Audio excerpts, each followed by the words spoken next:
Hello everyone, welcome back to online study. इस video में हम देखेंगे बिहार एसएससी 10+2 एग्ज़ाम्स के लिए सेट नंबर 2। कल मैंने सेट नंबर 1 डाला था जिस पर आप लोगों का रिस्पांस काफ़ी अच्छा रहा। मुझे अच्छा लगा कि आप लोग इंटरेस्टेड हैं, तो इस सीरीज़ को हम कंटिन्यू रखेंगे और डेली बेसिस पे 50 MCQ आपके साथ डिस्कस करूँगा और बहुत अच्छे सवाल हैं, तो आप लोग इस वीडियो को कभी मिस मत करना। जितने भी क्वेश्चंस में दिए जाएंगे, जितने भी एक्सप्लेनेशन आपके साथ हम डिस्कस करेंगे, उनको अच्छे से याद रखिए। तो चलिए फिर इस वीडियो को शुरू करते हैं। देखिए, सबसे पहला प्रश्न ये है कि 23वें तीर्थंकर पार्श्वनाथ थे जिनका जन्म किस शहर में हुआ था। ये प्रश्न ऐसे पूछे जाते हैं। तो जैन धर्म से जुड़े जितने भी जानकारी हैं आप हमारी वीडियोस देख लीजिएगा, वहाँ पे आपको मिल जाएंगी। तो जैन धर्म के 23वें तीर्थंकर पार्श्वनाथ थे जिनका चिन्ह अगर बात करें, पद चिन्ह क्या था, तो पार्श्व, सर्व ऊपर में सर्प, तो आप यहाँ पे सर्प याद रखिए, क्योंकि पार्श्व भी तो ऊपर में रहा है ना, तो यहाँ पे सर्प याद रख लीजिए, कन्फ्यूज़न नहीं होगा। ठीक है, अब इनका जन्म की बात करें तो ऑप्शन ए हो जाएगा, वाराणसी में इनका जन्म हुआ था। सही आंसर है ऑप्शन ए, राइट। लेकिन इनसे जुड़ी कुछ और भी सवाल पूछे जाते हैं, जैसे इन्होंने 4 सिद्धांत भी दिए थे। भगवान पार्श्वनाथ के समय 4 महाव्रत, जिनको सिद्धांत के नाम से भी जानते हैं, अहिंसा, सत्य, आचार्य और अपरिग्रह स्वरूप चतुर्याम धर्म था। ब्रह्मचार्य जो था पहले अपरिग्रह व्रत के अंतर्गत ही लिया जाता था, लेकिन 24वें तीर्थंकर यानी अंतिम जो तीर्थंकर थे महावीर ने एक 5वां महाव्रत बनाया जिसको हम लोग ब्रह्मचर्य के नाम से अलग जानते हैं। ठीक है, तो ये चीज़ ध्यान रखिएगा, पूछा जाता है कि 5वां महाव्रत किसने बनाया और वो कौन सा है, तो ब्रह्मचर्य, राइट। सेकेंड क्वेश्चन कि किसी पदार्थ की ऊष्माधारिता मापने के लिए प्रयोगशाला में किस उपकरण का उपयोग किया जाता है। किसी पदार्थ की ऊष्माधारिता को मापने के लिए प्रयोगशाला में किस उपकरण का उपयोग किया जाता है, तो वो है आपका कैलोरीमीटर। कैलोरीमीटर सही आंसर ऑप्शन सी। हाइग्रोमीटर से आर्द्रता, ठीक है, हाइग्रोमीटर से आर्द्रता मापते हैं और मोनोमीटर से दाब को मापा जाता है, दबांतर हो जाता है। चलिए, क्वेश्चन नंबर 3 है, राष्ट्रीय खाद्य सुरक्षा अधिनियम कब लागू हुआ। राष्ट्रीय खाद्य सुरक्षा अधिनियम कब लागू हुआ, तो इसका सही आंसर अगर आपने ऑप्शन सी को टिक किया है तो बिल्कुल सही आंसर होगा, 2013 में ये लागू हुआ था। ठीक है, 2013 में। क्वेश्चन नंबर 3 का आंसर सी हो जाएगा। क्वेश्चन नंबर 4 कह रहा है कि निम्नलिखित में से किस प्रकार के वन भारत में सर्वाधिक प्रतिशत क्षेत्र में है। भारत में सर्वाधिक प्रतिशत क्षेत्र में किस प्रकार के वन देखने को मिलते हैं।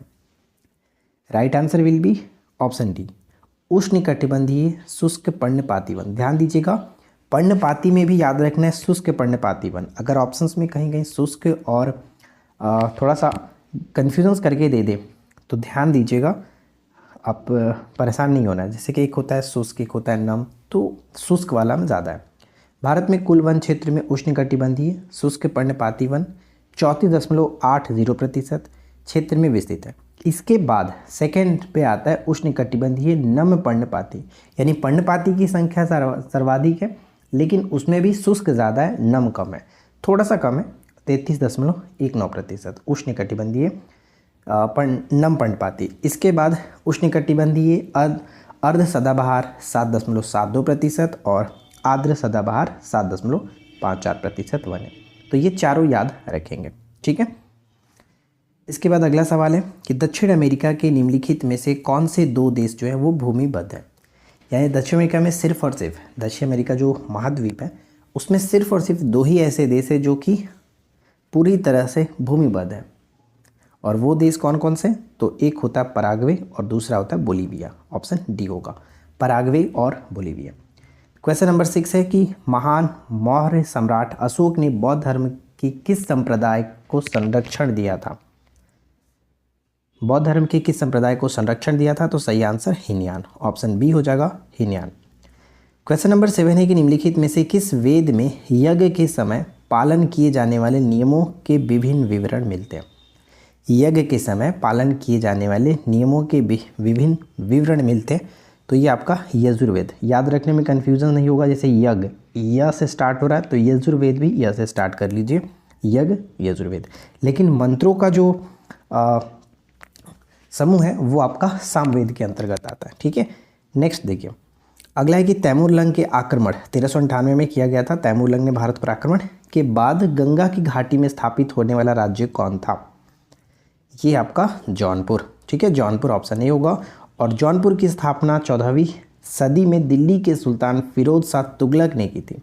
फिरोज शाह तुगलक ने अपने चचेरे भाई मोहम्मद बिन तुगलक उर्फ जुना खां की याद में इस शहर को कराया था, जिसका नाम जौनपुर रखा था, ठीक है, जौना खां उसका नाम था, उसके लिए जौनपुर रखा।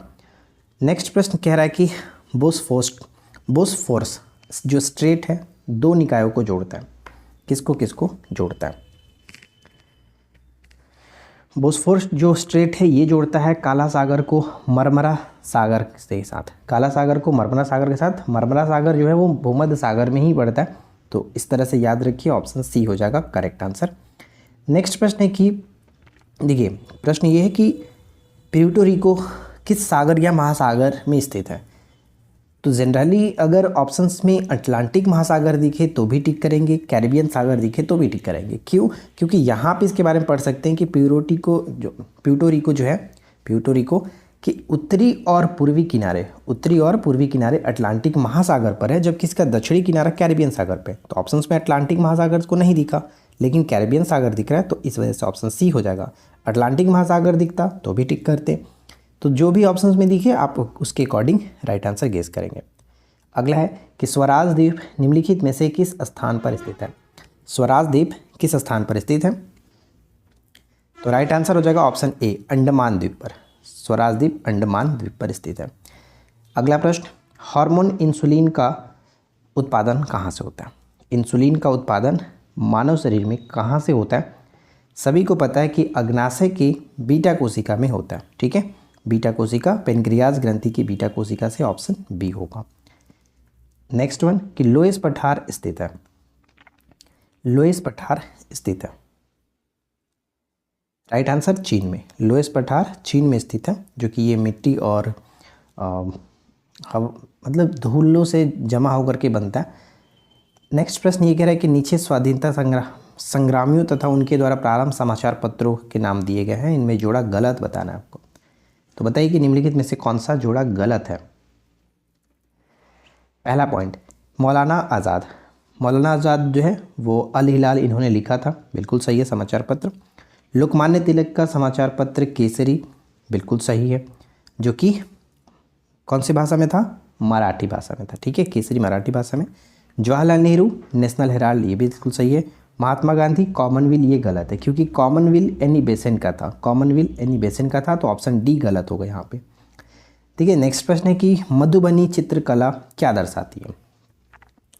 मधुबनी चित्रकला क्या दर्शाती है? तो ऑप्शन यहाँ पे सी हो जाएगा, प्रकृति और हिंदू धार्मिक मूर्ति, ऑप्शन यहाँ पे सी हो जाएगा। अकॉर्डिंग टू ऑप्शन यहाँ पे सी को टिक कर सकते हैं। और इसके बारे में अगर मैं आपको पढ़कर बताना चाहूँ तो बहुत सारी चीज़ें जो कि आपको जाननी चाहिए, जैसे कि मधुबनी चित्रकला जो है वो बिहार की एक लोकप्रिय चित्रकला शैली है, जिसे हम लोग मिथिला पेंटिंग के नाम से भी जानते हैं। यह कला मिथिलांचल के इलाके जैसे खास करके दरभंगा, मधुबनी और नेपाल के कुछ इलाकों में ये प्रचलित है, ठीक है। मिथिलांचल की संस्कृति को इसमें दिखाया जाता है। और यह कला मुख्य रूप से जो कि महिलाओं के द्वारा बनाई जाती है, जिसमें प्राकृतिक रंगों का इस्तेमाल किया जाता है। यह कला मूल रूप से घरों की दीवारों पर बनाई जाती है, लेकिन अब ये कपड़ों पर भी बनाई जाने लगी हैं। तो ये कुछ इंपॉर्टेंट जानकारी थी इसके बारे में, तो याद रखिए। नेक्स्ट है कि निम्नलिखित में से कौन बिहार में व्यक्तिगत सत्याग्रह का दूसरा सत्याग्रही था? व्यक्तिगत सत्याग्रह का बिहार में दूसरा सत्याग्रही, देखिए यहाँ से 2-3 प्रश्न बनेंगे। पहला पॉइंट ये कि व्यक्तिगत सत्याग्रह स्टार्ट कब हुआ? मैं बिहार में नहीं बात कर रहा हूँ, पूरे इंडिया में बात कर रहा हूँ। तो व्यक्तिगत सत्याग्रह स्टार्ट हुआ था 17 अक्टूबर, ठीक है, 17 अक्टूबर 1940 को। कहाँ पर? तो वर्धा के पास पवनार आश्रम से स्टार्ट हुआ था, जिसके प्रथम सत्याग्रही विनोबा भावे थे। दूसरे जो सत्याग्रही माने जाते हैं जवाहरलाल नेहरू, और तीसरे ब्रह्मदत्त को माना जाता है। लेकिन बिहार में व्यक्तिगत सत्याग्रह इसके कुछ समय बाद यानी 28 नवंबर 1940 में स्टार्ट होता है, ठीक है, जिसके प्रथम सत्याग्रही तो श्री कृष्ण सिंह थे। लेकिन व्यक्तिगत सत्याग्रही बिहार में व्यक्तिगत सत्याग्रही के दूसरे सत्याग्रही जो थे अनुग्रह नारायण सिंह थे।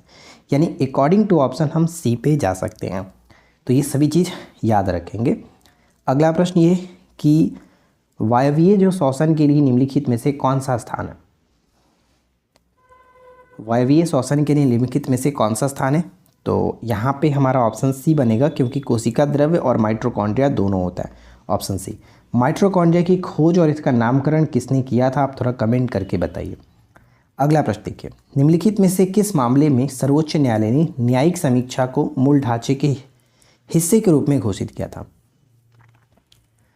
मूल ढांचे के हिस्से के रूप में घोषित किया था। तो करेक्ट आंसर होगा ऑप्शन बी, मिनर्वा मिल्स बनाम भारतीय संघ 1980 जो था, इसके अकॉर्डिंग ऑप्शन बी बनेगा सही आंसर। हिमाद्री, हिमाचल और शिवालिक वाले पूरे क्षेत्र को मोटे तौर पर किस रूप में जाना जाता है? हिमाद्री, हिमाचल और शिवालिक वाले पूरे क्षेत्र को किस रूप में जाना जाता है? तो इसे हम लोग कुमाऊं हिमालय के नाम से जानते हैं। Option D, Kumaon Himalaya. अगला प्रश्न कि रूस के कुज्नेत्स्क जो बेसिन है किस खनिज के लिए प्रसिद्ध है? रूस का कुज्नेत्स्क जो बेसिन है किस खनिज के लिए ये फेमस है? तो ये आपका कोयला के लिए फेमस है। ऑप्शन डी, कोयला के लिए। निम्नलिखित में से किस रियासत पर अंग्रेजों ने व्यपगत का सिद्धांत जो डॉक्ट्रिन्स ऑफ लैप्स था, हड़प नीति थी डलहौजी की, उस पर कब्जा नहीं किया था? कब्जा नहीं किया गया था। तो इसके अकॉर्डिंग देखा जाए तो संबलपुर भी कब्जा किया गया, झांसी और सतारा तो सबसे पहला शिकार हुआ था, लेकिन ग्वालियर इसमें नहीं हुआ था, इसलिए बी यहाँ पे सही होगा, ग्वालियर नहीं हुआ था। विजयनगर साम्राज्य से संबंधित निम्नलिखित कथनों में से कौन सा सही नहीं है? विजयनगर साम्राज्य के संदर्भ में बताइए कि निम्नलिखित में से कौन सा कथन सही नहीं है? साम्राज्य को विभिन्न प्रशासनिक इकाइयों में विभाजित किया गया था, सही है। सिंहासन उत्तराधिकारी के लिए वंशानुगत सिद्धांत का पालन किया गया था, ये भी सही है। विजयनगर साम्राज्य में जाति व्यवस्था का कोई संदर्भ नहीं था, ये पॉइंट गलत है। क्यों गलत है? क्योंकि जाति व्यवस्था यहाँ पे अगर हम बात करें तो एक सख्त जाति व्यवस्था थी जिसमें ब्राह्मण को सर्वोच्च स्थान मिला था। यहाँ पे हम अगर देखें तो एक लाइन भी मैंने मेंशन कर रखा है कि विजयनगर साम्राज्य में ब्राह्मण, क्षत्रिय, वैश्य और शूद्र थे। ब्राह्मणों को चारों वर्णों में सर्वोच्च स्थान प्राप्त था। ठीक है, तो जाति व्यवस्था तो थी, ऐसा नहीं कह सकते कि नहीं थी। अगला है कि सीमांत लागत किसके बराबर होती थी? सीमांत लागत किसके बराबर होती है? तो ये मात्रा में परिवर्तन तथा विभाजित कुल लागत में परिवर्तन के बराबर, यानी सी यहाँ पे करेक्ट आंसर होगा, सी।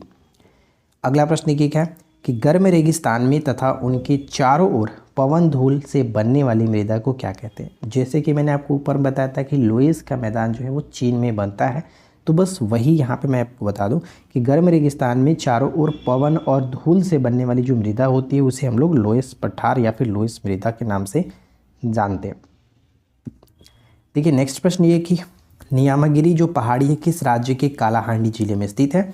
तो कालाहांडी जिले से तो आपको पता चल ही गया होगा कि ये उड़ीसा के अंतर्गत आता है, ऑप्शन ए होगा। लेकिन इसमें कुछ चीज़ें हैं जो कि आपको जाननी चाहिए, इंपॉर्टेंट है। नियामगिरी भारत के उड़ीसा राज्य में रायगढ़ और कालाहांडी जिले में स्थित एक पहाड़ी श्रृंखला है। नियामगिरी पहाड़ियों में बक्साइट जो है, बक्साइट एल्युमिनियम का सबसे प्रमुख है माना जाता है, खनिज का एक प्रचुर भंडार है। लेकिन इसमें भी एक चीज़ याद रखिएगा, पूछा जा सकता है कि इसमें किस जनजाति को देखने को मिलता है। यानी ये जो पहाड़ी है इसमें डोगरिया कोंद आदिवासी, डोगरिया कोंद आदिवासी समुदाय के लिए जो नियामगिरी पहाड़ी है वो एक पवित्र माना जाता है, पवित्र पर्वत माना जाता है। तो कौन सा आदिवासी मैंने बताया? डोगरिया कोंद आदिवासी। ठीक है। चक्रवात कब होता है? चक्रवात कब होता है? जब केंद्र में निम्न दाब बनता है। बस ऐसे याद रखिए कि केंद्र में निम्न दाब होता है और बाहर उच्च दाब होता है। अगर इसका अपोजिट होगा तो प्रति चक्रवात होगा। यानी जब केंद्र में निम्न दाब हो और चारों ओर उच्च दाब हो, यानी सही आंसर ऑप्शन सी बनेगा। नेक्स्ट, निम्नलिखित में से कौन सा मिलान गलत है? कौन सा मिलान गलत है? तो परमाणु संयंत्र और राज्य के संदर्भ में तारापुर महाराष्ट्र सही, रावतभाटा राजस्थान सही, काकड़ापारा कर्नाटक ये गलत है, नरोरा उत्तर प्रदेश। तो काकड़ापारा की बात करें, काकड़ापारा ये पड़ता है गुजरात में, सूरत में ताप्ती नदी के पास में। ठीक है, 220 मेगावाट के 2 यहाँ पर परमाणु रिएक्टर लगे हुए, तो काकड़ापारा गुजरात होगा। निम्नलिखित कथनों पर विचार करिए। पहला पॉइंट है कि गुप्त राजवंश का वास्तविक संस्थापक श्रीगुप्ता, गलत है, क्योंकि गुप्त वंश का संस्थापक श्रीगुप्त को माना जाता है लेकिन वास्तविक संस्थापक चंद्रगुप्त को माना जाता है, तो ये पॉइंट हमारा गलत हो गया। श्रीगुप्त को आदिराज से भी संबोधित किया गया, इन्हें महाराज की उपाधि भी धारण की थी, ये सही है। गुप्त संवत की शुरुआत 319 से 320 ईस्वी में किया गया था, ये सही है। तो यहाँ पे केवल और 2 और 3 ही सही है, इसलिए सी बिल्कुल राइट आंसर बनेगा। शैवाल और कवक के मिलने से लाइकेन बनता है, जिसे क्या कहते हैं?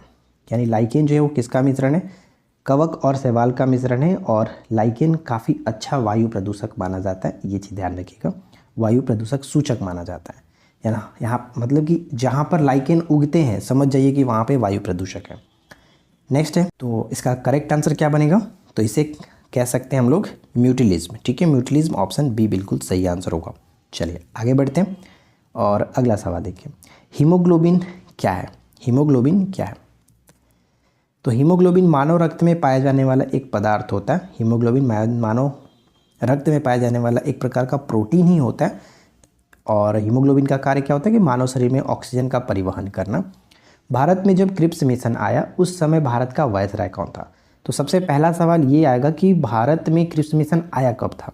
तो ध्यान रखिएगा 22 मार्च 1942, ये डेट इंपॉर्टेंट है, ठीक है। 22 मार्च 1942 को क्रिप्स मिशन भारत भेजा गया था। तो किसके द्वारा?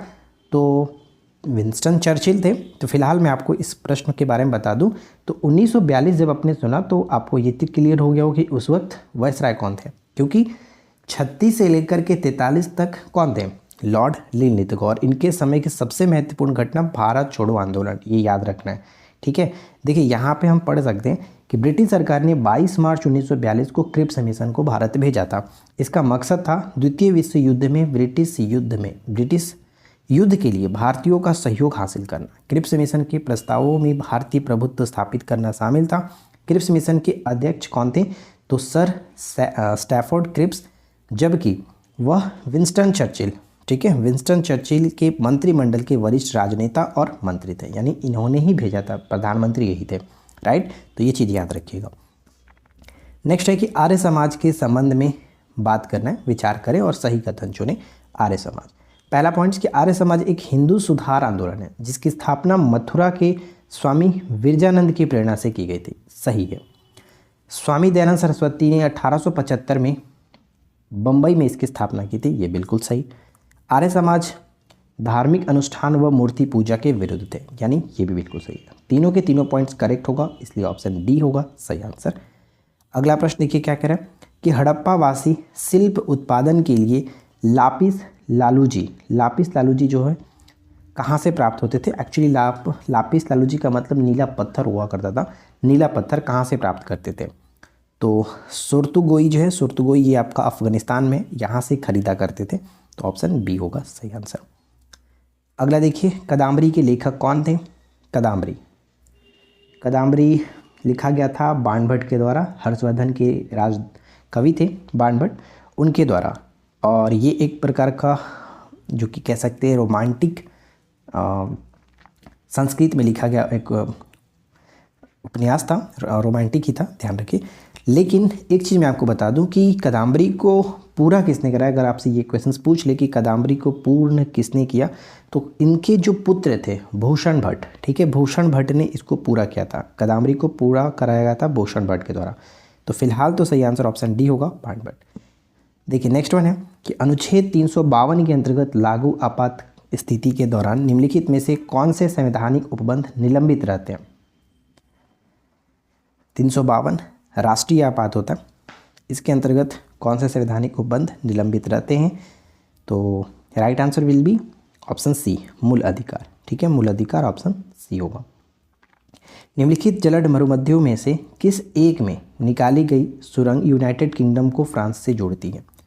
यूके और फ्रांस को जोड़ती है, वो है आपका डोवर जलद मरुमध्य, ऑप्शन बी बिल्कुल सही आंसर है। नेक्स्ट पॉइंट, नीति आयोग 2015 में योजना आयोग के उत्तराधिकारी के रूप में स्थापना की गई, इस संबंध में कथनों पर विचार करिए। पहला पॉइंट कि नीति आयोग एक संवैधानिक निकाय है, क्या ये सही है? बिल्कुल नहीं, क्योंकि संवैधानिक निकाय हम उसको कहते हैं जिसका संबंध किसी न किसी संविधान के आर्टिकल से हो, कहीं ना कहीं उसका उल्लेख हो।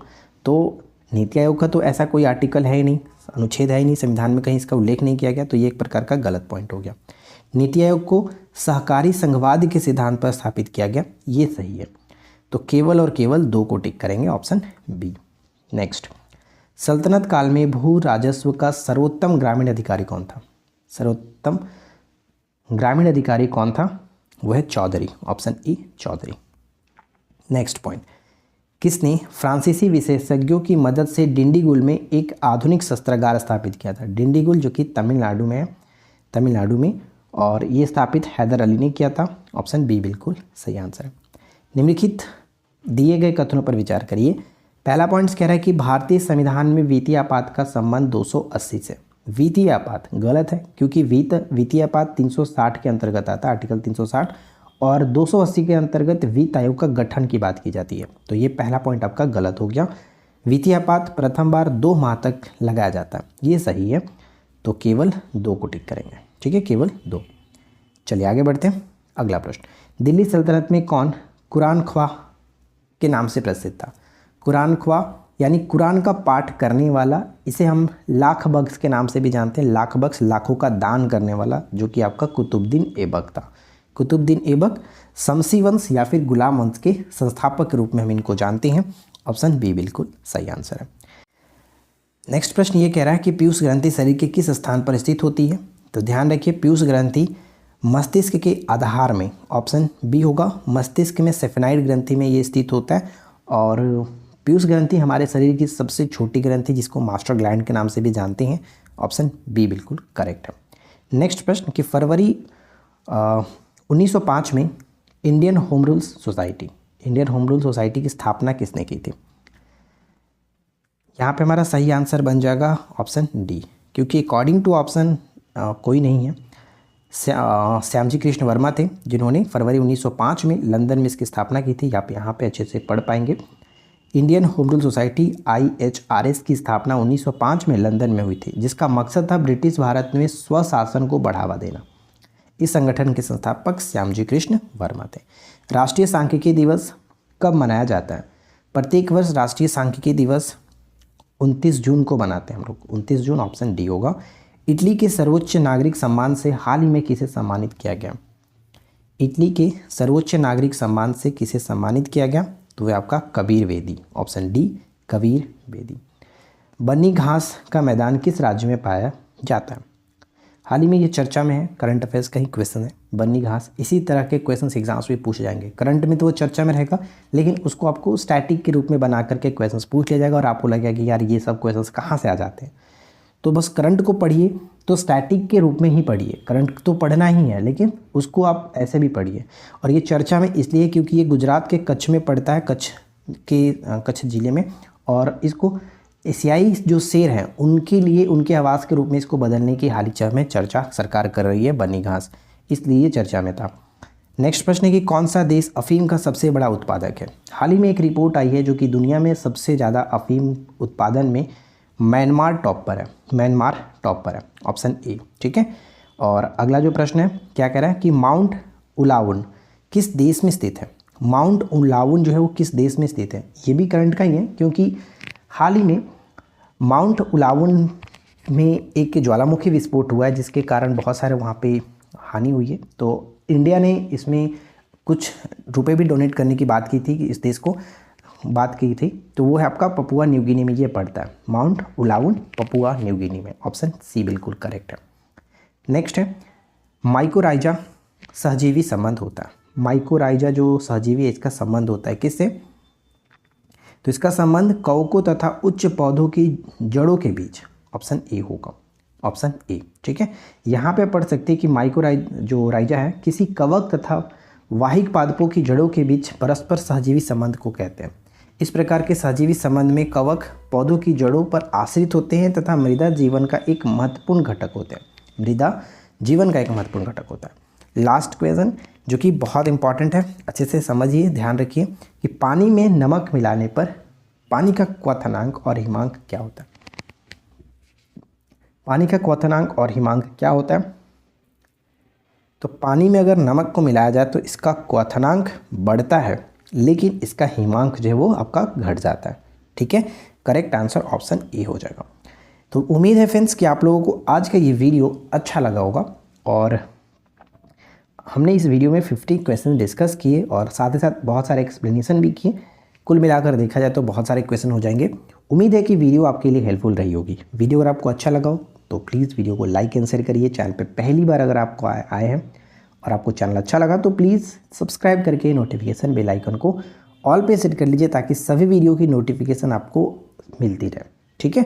और किसी भी तरह का पेड कोर्स अगर आप ज्वाइन करना चाहते हैं तो आप हमारे एप्लीकेशन पे जा सकते हैं, जिसका लिंक मैंने इस वीडियो के नीचे डिस्क्रिप्शन में दे रखा है। आप जा करके वहाँ पर अपने पसंद से कोर्स ज्वाइन कर सकते हैं, ठीक है। तो बस इस वीडियो में इतना ही फ्रेंड्स, मिलते हैं नेक्स्ट वीडियो में नए टॉपिक के साथ। Thanks for watching, keep learning, have a good day.